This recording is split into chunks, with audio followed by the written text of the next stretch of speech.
নমস্কার, ৫টার ৫ স্পেশালে নিয়ে আমি অতনু রয়েছে আপনার সঙ্গে। শুরুতেই যে খবরে নজর রাখতেই হবে তা হলো কমিশনের নিষেধাজ্ঞা জানিয়ে উঠছে একাধিক প্রশ্ন। ইউসুফ পাঠান তার ভোটের প্রচারে বিশ্বকাপের ছবি ব্যবহার করেছেন। যে সময় বিশ্বকাপ জিতেছিলেন সেই সময়ের কিছু ছবি পোস্টার ব্যবহার করেছিলেন তার পোস্টারে, যা নিয়ে বিতর্ক। কারণ তা নিয়ে অভিযোগ জানানো হয় যে তিনি বিধিভঙ্গ করেছেন এবং কমিশন নিষেধাজ্ঞা জারি করলো যে এই ধরনের ছবি দেওয়া যাবে না। ভোট প্রচারে বিশ্বকাপ জয়ের ছবিতে কমিশনের না, কিন্তু বিশ্বকাপ জয়ের ছবিতে নিষেধাজ্ঞা কেন তা তো স্পষ্ট নয়। স্পষ্ট হওয়ার চেষ্টা করে আমার সঙ্গে রয়েছেন প্রতিনিধি সোমরাজ। আর সে বিষয়ে কিছু জানা যাচ্ছে যে বিশ্বকাপ জয়ের ছবিতে সমস্যা কোথায়? দেখো, মূলত যেহেতু যাদের ছবি ব্যবহার করা হয়েছে তার মধ্যে অনেকেই জাতীয় আইকন, বিশেষত ক্রিকেটের দিক থেকে, এবং সেই কারণেই মূলত এই ছবি ব্যবহার করা যাবে না বলে মুর্শিদাবাদ জেলা ডিস্ট্রিক্ট ইলেকশন অফিসার নির্দেশ দিয়েছে জেলা তৃণমূল কংগ্রেসকে বলে সূত্র মারফত জানা যাচ্ছে। তার কারণ, যাদের ছবি ব্যবহার করা হয়েছে তাদের জানা হচ্ছেন জাতীয় আইকন। এর আগে যখন এই ছবি ব্যবহার করা নিয়ে কংগ্রেসের তরফে অভিযোগ জানানো হয়েছিল, সেই সময় মুর্শিদাবাদ জেলা তৃণমূল কংগ্রেসের জেলা সভাপতির থেকে জানতে চাওয়া হয়েছিল যে তারা কি অনুমতি নিয়ে ছবিগুলি ব্যবহার করেছিলেন।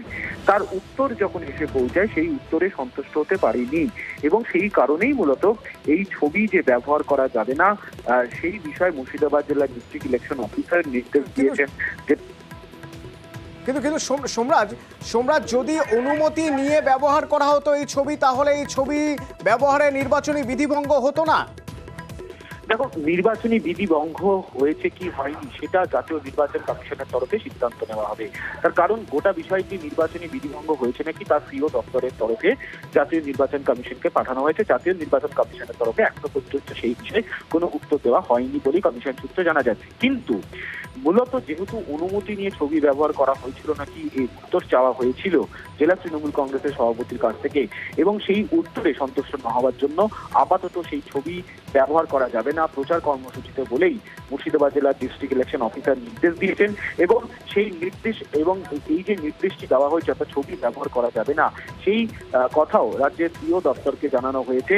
এবং আজই বেশ কিছুক্ষণ আগেই এই নির্দেশ যে দেওয়া হয়েছে সেই তথ্য ইতিমধ্যেই রাজ্যের সিও দপ্তরকে জানানো হয়েছে বলেই কমিশন সূত্রে জানা যাচ্ছে। কিন্তু সোমরাজ, দিল্লিতে তো জানতে চাওয়া হয়েছিল, দিল্লি থেকে তো এখনো কোনো রিপোর্ট এসে পৌঁছলো না। দেখো, দিল্লিতে যেটা জানতে চাওয়া হয়েছিল সেটা হচ্ছে নির্বাচনী বিধিভঙ্গ করা হয়েছে নাকি, এবং সেই ক্ষেত্রে নির্বাচনী বিধিভঙ্গ করা হয়েছে নাকি সেটা জাতীয় নির্বাচন কমিশনের তরফে সিদ্ধান্ত নেবেন। কেন নির্বাচনী বিধিভঙ্গের ব্যাপারে সিও দপ্তরের তরফে জাতীয় নির্বাচন কমিশনকে জানতে চাওয়া হয়েছিল, তার কারণ সাম্প্রতিক সময় এই ধরনের কোনো অভিযোগ অন্তত রাজ্যের মুখ্য নির্বাচনী আধিকারিকের দপ্তরে আসেনি বলেই দাবি করা হচ্ছিল নির্বাচনী আধিকারিকের দপ্তরের অফিসের তরফে। কিন্তু যেহেতু এই ছবি ব্যবহার নিয়ে বিতর্ক উঠেছে এবং যেহেতু অনুমতি নিয়ে ছবি ব্যবহার করা হয়েছিল না সেটা জানতে চাওয়া হয়েছিল এবং যে উত্তর পাঠানো হয়েছিল সেই উত্তরে সন্তুষ্ট হতে পারেনি, সেই কারণে আপাতত এই ছবি ব্যবহার করা যাবে না বলেই নির্দেশ দেওয়া হয়েছে। বিষয়টি নির্বাচনী বিধিভঙ্গের আওতায় পড়ে নাকি সেই বিষয় সম্পর্কে জাতীয় নির্বাচন কমিশনের তরফে এখনো পর্যন্ত কিছু জানানো হয়নি বলেই কমিশন সূত্রে জানা যাচ্ছে। তবে কমিশন মনে করছে আজ রাতের মধ্যেই সেই তথ্য অর্থাৎ যে উত্তর জানতে চাওয়া হয়েছিল সেই উত্তর এসে পৌঁছাবে রাজ্যের মুখ্য নির্বাচনী আধিকারিকের দপ্তরে। বেশ, সোমরাজ প্রতিনিধি আমাদের যেমন জানাচ্ছিলেন যে এখনো পর্যন্ত দিল্লি থেকে কোনো রিপোর্ট এসে পৌঁছয়নি, কিন্তু যে প্রশ্নের উত্তর জানতে চাওয়া হয়েছিল অর্থাৎ যে খেলোয়াড়ের ছবি সেখানে দেখা যাচ্ছে তাদের কাছ থেকে অনুমতি নেওয়া হয়েছে কিনা সে বিষয়ে যখন জেলা তৃণমূল নেতৃত্বের কাছে জানতে চাওয়া হয়েছিল সদুত্তর পাওয়া যায়নি বলে আপাতত ছবির ব্যবহার বন্ধ করতে বলা হলো। আরও একটি গুরুত্বপূর্ণ খবর, তা হলো আবাস নিয়ে যে প্রচার, সেই প্রচারে এবার কমিশন তৎপর। আবাসের প্রচারে কমিশন তৎপর, অর্থাৎ বিভিন্ন জেলা থেকে এবার রিপোর্ট তলব করছে কমিশন। তৃণমূল যে অভিযোগ করেছিল বিধিভঙ্গের অভিযোগ, বিজেপির কল সেন্টার থেকে আবাস প্রচারের অভিযোগ, সেই প্রচারের অভিযোগে এবার রিপোর্ট তলব করল কমিশন। মৈত্রেয়ী প্রতিনিধি আমার সঙ্গে ফোনে রয়েছেন। মৈত্রেয়ী, কমিশন রিপোর্ট তলব করেছে, ডিটেলে একটু জানতে চাইবো যে অভিযোগ করা হয়েছিল সেই অভিযোগের ভিত্তিতে কমিশন কি করছে? দেখো, মূলত তৃণমূল কংগ্রেসের তরফ থেকে এই অভিযোগ দায়ের করা হয়েছে যে বিজেপির কল সেন্টারের তরফ থেকে, এবং সেখান থেকে ফোন করা হচ্ছে আবাস যোজনা নিয়ে। বিভিন্ন ভোটারদের কাছে ফোন যাচ্ছে, মূলত 5 জেলার ভোটারদের কাছে ফোন যাচ্ছে বলে অভিযোগ করেছিলেন তারা। কিছু জেলা হাওড়া, হুগলি, পূর্ব এবং পশ্চিম বর্ধমান এবং নদিয়া জেলায় এই কল সেন্টার কাজ করছে, এবং সেখানে আবাস যোজনা নিয়ে প্রচার করা হচ্ছে, আবাস যোজনা নিয়ে প্রতিশ্রুতি দেওয়া হচ্ছে যে নতুন করে ফান্ড রিলিজ করা হবে, এমন বলা হচ্ছে। এবং এই অভিযোগে তৃণমূল কংগ্রেসের তরফ থেকে মুখ্য নির্বাচনী আধিকারিকের কার্যালয়ে জমা দেওয়া হয়, এবং এই অভিযোগ পাওয়ার পরই 5 জেলার প্রশাসনের কাছে রিপোর্ট তলব করেছে নির্বাচন কমিশনের।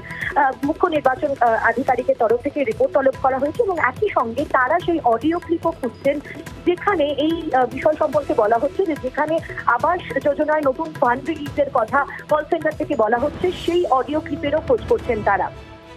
ধন্যবাদ ধন্যবাদ মৈত্রী, সঙ্গে থাকো। আরো একটি গুরুত্বপূর্ণ খবর এই মুহূর্তে, ব্রেকিং নিউজ দেবো আপনাদের।